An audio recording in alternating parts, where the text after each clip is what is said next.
Bonjour à tous, j'espère que vous allez excellemment bien. Aujourd'hui, on va parler football. On va parler de l'Euro 2022. On va parler de la première journée pour le groupe C. Groupe C constitué de la Suisse, du Portugal, des Pays-Bas et de la Suède. On a eu deux matchs nuls, mais deux matchs intéressants. On va en parler, on va revenir sur ces rencontres. Et je vais un petit peu vous débriefer tout ça. Et puis on parlera de la journée de ce soir avec le match de l'équipe de France, notamment. Et demain avec la deuxième journée pour le groupe B. Pour le groupe A plutôt. On va réussir à les faire dans l'ordre.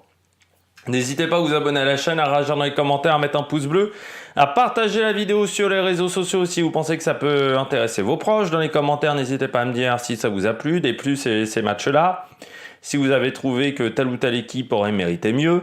N'hésitez pas également à vous abonner à la chaîne, c'est très important. Et quand vous vous abonnez à la chaîne, vous pouvez ajouter la petite cloche, comme ça vous êtes au courant des dernières vidéos qui sortent sur la chaîne, notamment des vidéos cyclisme. Football, il y aura la F1, programme très chargé dans les jours à venir sur la chaîne. Le mois de juillet est un mois très chargé, notamment avec les Tours de France, mais également l'Euro féminin. On commence tout de suite avec ce premier match, Portugal-Suisse, on va faire dans l'ordre. Portugal-Suisse 2-2, donc dans cette rencontre. Avec deux buts pour le Portugal de Diana Gomes et de Jessica Silva, qui est un petit peu la star portugaise, et de l'autre côté Kumbaso du côté de la Suisse, qui joue au Paris FC, et Raël Kivik qui a marqué 3 minutes après. Elles auront des regrets, les Suissesses. Elles auront des regrets parce qu'elles sont passées à côté de manière assez surprenante. C'est-à-dire qu'au bout de 5 minutes de jeu, la Suisse mène 2-0. Les Portugaises sont pas dans le coup. La gardienne portugaise, elle se fait avoir beaucoup trop facilement. La défense est pas satisfaisante. Là, tu te dis, bon, tu les as bien éteintes, les Portugaises. Si tu continues à jouer comme ça, tu peux mener 3-0 au bout de 20 minutes de jeu. C'est bon, le match est plié, bam. Tu peux faire tourner. Si tu gardes le pied sur le ballon, c'est bon. Et puis, je ne sais pas ce qui s'est passé pour les Suissesses, mais après un quart d'heure de jeu, 20 minutes de jeu, on les a vues beaucoup moins offensives. C'est-à-dire qu'elles se faisaient des passes, mais de manière beaucoup moins intéressante. C'était des passes beaucoup moins satisfaisantes. Et puis ensuite, elles ont laissé le match à leur adversaire. Et surtout en deuxième mi-temps, les Portugaises ont été vraiment très fortes, et elles ont laissé revenir les Portugaises dans le match. Ce qui est assez dingue, c'est-à-dire que les Portugaises ont eu énormément d'occasions en deuxième mi-temps parce que les Suissesses ont arrêté de jouer. Alors elles reviennent un peu dans le match dans les 10 dernières minutes, mais on aurait pu déjà avoir 3-2 pour le Portugal parce qu'il y a eu un poteau. Alors il y a eu un poteau de chaque côté dans le dernier quart d'heure, d'un côté pour le Portugal, d'un côté pour la Suisse. Mais les Suissesses auront des regrets parce que forcément, quand tu sais que dans le match d'après, il y a eu match nul, tu te dis la Suisse pourrait être en tête du groupe et avoir peut-être une qualification potentielle en quart de finale, et que là, il va falloir quand même aller battre l'une des deux grosses équipes. C'est quand même pour moi le groupe de la mort. Ce groupe C, il est très difficile. Je dirais qu'il y a deux groupes faciles pour moi, c'est le groupe A, le groupe D pour l'équipe de France, parce que Islande et Belgique, c'est quand même pas foufou. Et dans le groupe A, je dirais qu'on a vu quand même les limites de l'Autriche et l'Irlande du Nord, c'est pas dingue non plus. Alors que le groupe B, vous avez le Danemark, donc qui a pas fait un grand match, mais ça aurait pu être une équipe solide. Et le groupe C, ça va pas être facile parce qu'on a vu le Portugal, une équipe qui n'a pas lâché dans la rencontre, et puis en deuxième mi-temps, elles arrivent quand même à avoir 58% de possession. Alors certes, face à une équipe en face qui n'a pas joué, 17 tirs, 7 cadrés, mais vraiment du côté de la Suisse, très très surpris vraiment d'avoir arrêté de jouer. C'est vraiment un problème. Et puis les Suissesses, 3 cartons jaunes quand même dans la rencontre, donc c'est pas top. Les Portugaises ont réussi à ne prendre aucun carton jaune. On sait qu'au bout de 2 cartons jaunes, c'est un match que la fille ne pourra pas jouer, donc c'est quand même pas l'idéal du côté de la Suisse, mais vraiment très surpris du fait que la Suisse ait décidé d'arrêter de jouer pour moi, cette équipe de Suisse est vraiment passée à côté. Quand on mène 2-0 au bout de 5 minutes de jeu, normalement, on ne doit pas perdre la rencontre et on ne doit surtout pas faire match nul. Donc c'est une déception pour moi, pour cette équipe. Voilà, ça n'a pas été une réussite pour elles. Elles n'ont pas réussi véritablement à prendre l'avantage, mais encore une fois, avec une deuxième mi-temps qui a été catastrophique. Je pense qu'il y aura même beaucoup de choses à dire sur la deuxième mi-temps de la Suisse, qui a été vraiment très faible. Et du côté du Portugal, on peut saluer aussi le travail de l'entraîneur, hein, parce que c'est vrai que Jessica Silva, il l'a remise plus dans l'axe. Il a fait des bons changements tactiques à la mi-temps. L'entraîneur portugais s'est bien adapté au jeu suisse. Et on peut saluer également ce qu'a fait Monsieur Conceição Roque-Neto, l'entraîneur qui a été Francisco Neto, même, qui a été très bon dans cette rencontre et qui a fait vraiment du très bon travail. Donc on peut le saluer. On va continuer dans cette rencontre. Peut-être la joueuse pour le Portugal, ça reste quand même Jessica Silva, qui a fait une très belle rencontre. Surtout la deuxième mi-temps, encore une fois, elle a un peu joué de la même manière que ses consoeurs, c'est-à-dire vraiment une première mi-temps compliquée. En deuxième mi-temps, il y a vraiment eu du mieux. Je dirais que la déception pour moi, c'est quand même la gardienne, que j'ai pas trouvé sensationnelle, Inès Pereira, la gardienne portugaise. Je pense que c'était pas forcément exceptionnel. Du côté de la Suisse, on peut saluer Sceaux, qui, c'est vrai, a fait une belle rencontre, la Suissesse, qui a été offensive, qui est peut-être la joueuse majeure de cette équipe. Et derrière, pour la déception, je trouve quand même que Eig Bogun, sur le côté, a un peu souffert face à Jessica Silva, mais aussi face à d'autres adversaires. C'est vrai qu'elle a eu un petit peu du mal à suivre, je trouve, défensivement pendant la rencontre. Et c'est un petit peu le syndrome de certaines latérales qui montent très haut, mais qui ont de mal ensuite à être performantes défensivement. On va passer à la deuxième rencontre de ce groupe C. C'était entre les Pays-Bas et la Suède. Match assez particulier pour les Pays-Bas. C'est vrai qu'ils ont perdu deux joueuses importantes, Nouwen et surtout Van Veenendaal, la gardienne, qui est un petit peu une taulière de l'équipe, et la gardienne surtout de cette formation. Les deux blessés. Van Veenendaal, après une action à peu près vers le quart d'heure de jeu, où elle est rentrée dans sa coéquipière Van der Graat. Enfin, c'est plutôt Van der Graat qui est rentrée. Enfin, les deux se sont percutés. Et 5 minutes après, en fait, au moment d'une relance au pied, mal à l'épaule, mal vraiment aussi à la jambe. Donc, on ne sait pas quelle est la blessure. Même, je ne sais pas si on a eu des informations supplémentaires. Mais ça a été un match très compliqué pour les Néerlandaises. C'est important de regarder cette rencontre parce que ça peut être l'une des deux adversaires de l'équipe de France. Pays-Bas ou Suède, c'est deux équipes qu'on pourrait rencontrer lors du quart de finale. Donc c'était important de voir cette rencontre d'un point de vue français également. Donc Van Veenendaal blessé très vite, remplacé par la fille du match. Pour moi, c'est Daphne Van Domselaar, qui a vraiment fait une très belle rencontre, la néerlandaise. C'était pas facile, parce que très clairement, quand vous arrivez dans un match, que voilà, vous êtes gardienne remplaçante, que c'est une taulière de l'équipe qui se blesse, faut réussir à se mettre dans le match.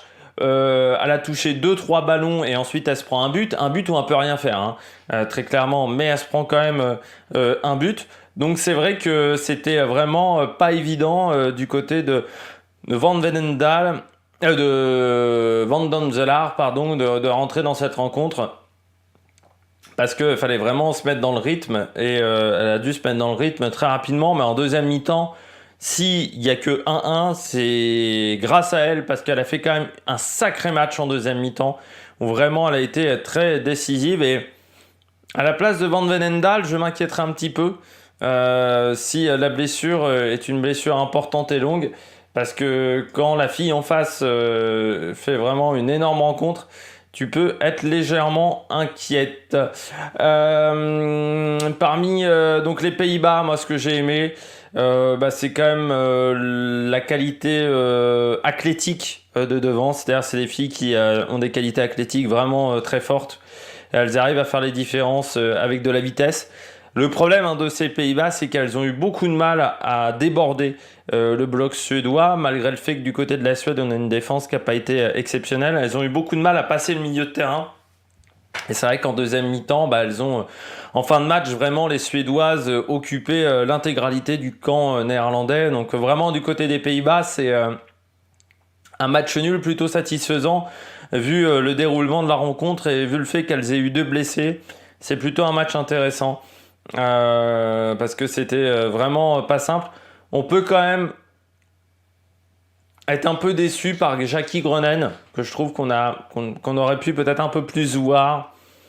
C'est peut-être pour moi la déception, quoi qu'il y a aussi Van de Donk, qui n'a pas été folle, la numéro 10. Du côté de la Suède, eh bien, malgré le fait qu'il y ait eu 2 blessés en face, elles n'ont pas réussi à prendre l'avantage. Je pense qu'elles pourront avoir des regrets, les Néerlandaises, parce que elles n'ont pas assez tiré à mon goût, et surtout elles n'ont pas profité du fait qu'en face on était un petit peu en difficulté. Elles ont eu des occasions, les Néerlandaises, mais elles n'ont pas les Suédoises pardon, mais elles n'ont pas réussi à les convertir, parce que c'est vrai que les Suédoises devant, c'est exceptionnel. Rolfo, Aslani, c'est avec Anderson, il y a vraiment des combinaisons. Le jeu sans ballon des Suédoises est exceptionnel. Elles arrivent à faire des courses, à faire des appels, des faux appels, des contre-appels, un peu dans tous les sens. Elles se font presque... Enfin, il y a au moins 4 ou 5 joueuses qui sont capables de se faire des passes à l'aveugle entre elles. C'est assez formidable d'avoir cette capacité-là à se faire des passes sans aucun problème. Offensivement, c'est solide. Vraiment, sur le jeu de passe, c'est assez incroyable. Le milieu de terrain aussi est très très costaud. Pour moi, la déception, c'est la défense. J'ai trouvé la défense à 3. Je suis pas sûr que ça soit une bonne idée pour les Suédoises. Et j'ai trouvé la défense très fébrile. Elles ont failli se faire avoir pas mal de fois sur des mauvaises passes. Et ça a été vraiment le vrai problème, la défense, surtout les relances, où je trouvais que ces 3 joueuses suédoises, donc Eriksson, Björn et Lechted, qui étaient vraiment en grande difficulté dans ce secteur-là. Après, devant, vraiment, notamment Aslani, toujours exceptionnel, Rolfo, dont il faut toujours se méfier, même si parfois elle a tendance à tirer un peu trop vite au but et oublier que le foot, c'est aussi parfois des passes. Alors, on a eu le cas de la Grande-Bretagne, de l'Angleterre, pardon, qui s'est fait, qui a parfois fait beaucoup trop de fois la passe en trop. Du côté de la Suède, c'était la passe en moins. Il aurait fallu vraiment être meilleur dans les passes. Mais sinon, ça a été offensivement, je trouve que c'est intéressant. La Suède, c'est vraiment défensivement où j'ai été un peu plus inquiet, où je trouve que la défense à droite est pas simple. Mais pour la France, par exemple, si on tombait face à la Suède, je serais assez inquiet parce que le milieu de terrain suédois, c'est du costaud. C'est du costaud et elles arrivent à récupérer énormément de ballons. C'est vrai qu'à un moment, elles ont vraiment occupé le camp néerlandais de manière assez exceptionnelle. Pendant les 20 premières minutes, 20-30 premières minutes, on a eu une grosse bagarre au milieu de terrain. Et les Suédoises ont gagné ce match au niveau du milieu de terrain face aux Néerlandaises. C'est pour ça qu'elles auront des regrets, les Suédoises, parce que pour moi, elles pouvaient vraiment gagner cette rencontre. Il a manqué un petit truc dans ce match. Et elles sont tombées aussi face à une très bonne gardienne néerlandaise du côté de la Suède. Et ça a été un petit peu dommageable. Pour moi, la joueuse top, ça a été Aslani. Pour moi, peut-être le flop, offensivement, je dirais, ça a été Hurtig, en plus de la défense, qui a raté quand même peut-être des occasions un peu faciles quand même du côté du Hurtig. Par contre, le jeu sans ballon, elle sait le maîtriser. Et Aslani, moi, c'est une joueuse que j'avais adorée lors de la Coupe du Monde 2019. Et j'adore toujours cette joueuse lors de cette Coupe du Monde 2022. J'ai aussi trouvé que les joueuses qui sont rentrées du côté de la Suède n'ont pas eu un impact exceptionnel. Je pense notamment à Blackstenius. De temps en temps, il faudrait quand même qu'elle regarde ce qui se passe sur le terrain. Parce qu'elle va vite, Blackstenius. Elle court vite. C'est bien de courir vite, c'est mieux quand tu cours vite et qu'ensuite tu fais des passes à destination. Et pour ça, il faut regarder un petit peu en l'air. Et elle l'a pas vraiment fait. Mais j'avais déjà eu un petit peu de mal avec Black Steinut lors de la Coupe du Monde 19, donc ça se confirme. Je suis pas un grand fan de cette joueuse. Et puis Ben Nisson et Kanerind, voilà, je n'ai pas été vraiment convaincu par le rapport lors de cette rencontre. Et ben, je crois qu'on a tout dit du côté de la Suède. On va passer donc aux prochaines rencontres à suivre. Ce soir, Belgique-Islande, France-Italie. Belgique-Islande à 18h, France-Italie à 21h. Alors certains peuvent se demander comment je me duplique aussi de temps en temps, car j'arrive à la fois à regarder les matchs à 18h et à 21h. Non, je regarde pas les matchs à 18h en direct, il faut bien le savoir. Je les regarde après coup le matin, car j'enregistre à 18h la vidéo Tour de France et qu'ensuite je fais d'autres choses. Les matchs à 21h, je les regarde tous en direct. Les matchs à 18h, je les remarque en différé. Et le Portugal-Suisse, par exemple, je peux vous le dire, j'ai vu qu'une mi-temps complète et j'ai vu la deuxième mi-temps au complet. Et sinon, la première mi-temps, j'ai dû me taper des résumés parce que très compliqué de retrouver des matchs en replay. Je peux vous dire, pour le football féminin, alors autant les matchs de la Ligue des Nations, on les trouve facilement, autant les matchs de l'Euro féminin, c'est compliqué. Ça montre bien qu'il y a encore du travail à faire au niveau du foot féminin. Quand on veut la regarder de manière, je vous le dis, pas légale, c'est très compliqué de la regarder. Je la regarde aussi de manière pas légale parce que, pour tout vous dire, les commentateurs de Canal...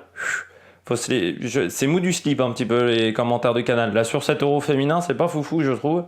Et c'est là-dessus aussi il va falloir travailler. Et puis les stades pas pleins, ça me gêne toujours un petit peu sur une compétition internationale. Alors on se gargarise d'avoir vendu 500 000 billets. Oui, 500 000 billets, sauf que 500 000 billets pour 1 million de places disponibles, un truc comme ça, il y a quand même des tribunes qui sont fermées. Ça me pose quand même un petit peu un souci. Donc ce soir, Belgique-Islande à 18h, donc je vais essayer de trouver un moyen de le regarder le match complètement, mais je vous promets rien. Mais quand j'analyse, ça veut dire que j'ai regardé quand même beaucoup de résumés. Là, par exemple, pour Portugal-Suisse, j'en ai regardé 3 des résumés. J'ai regardé et 3 résumés plus les buts, le micro-résumé de Canal+. J'ai réussi à me taper des résumés à droite à gauche, donc c'est bon. Donc c'est ce que je ferai sinon pour Belgique-Islande et puis France-Italie, ça on regardera le match bien entendu en direct. Et puis lundi, Autriche-Irlande du Nord, Angleterre-Norvège, ça sera un match important, hein, Angleterre-Norvège à 21h. Ça sera presque une finale de groupe entre ces deux équipes et l'Autriche devra gagner face à l'Irlande, mais c'est pas assuré, hein. Vraiment pour l'Autriche, ils devront montrer un meilleur visage que face à l'Angleterre où j'ai trouvé cette équipe autrichienne un petit peu timorée. J'espère que vous avez aimé cette vidéo. Si vous avez aimé cette vidéo, n'hésitez pas à vous abonner à la chaîne, à réagir dans les commentaires, à mettre un pouce bleu, à partager la vidéo sur les réseaux sociaux. Puis nous on se retrouve donc pour de nouvelles aventures sur la même production. Ciao ciao.